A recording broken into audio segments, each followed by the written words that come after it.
In the past, when your mother was with child, she developed an unusual appetite.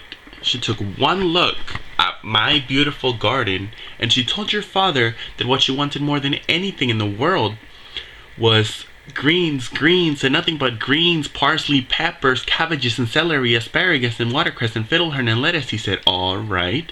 But it wasn't quite, because I caught him in the autumn in my garden one night. He was robbing me, raping me, rooting through my rutabaga, raiding my arugulaga, ripping up my rampion, my champion, my favorite.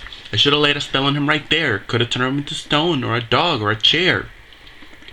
But I let him have the ramp and had lots to spare. In return, however, I said, fair is fair. You can let me have the baby that your wife will bear, and we'll call it square. I thought I'd been more than reasonable, but how was I to know what your father had also hidden in his pocket? You see, when I had inherited the garden, my mother warned me that I would be punished if I were to ever lose any of the beans. The special beans. I let him go. I didn't know he'd stolen my beans. I was watching him crawl back over the wall when bang, crash, and lightning flashed. Well, that's another story. Never mind. Anyway, at last the big day came, and I made my claim. Oh, don't take away the baby, they shrieked and screamed.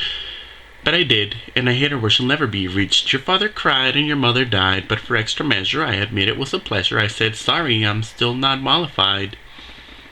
And I laid a little spell on them. That your family tree will always be a barren one. So there's no more fuss and there's no more scenes, and my garden thrives. You should see my nectarines, and I'm telling you the same I tell kings and queens. Don't you ever, ever, ever mess around with my greens, especially the beans.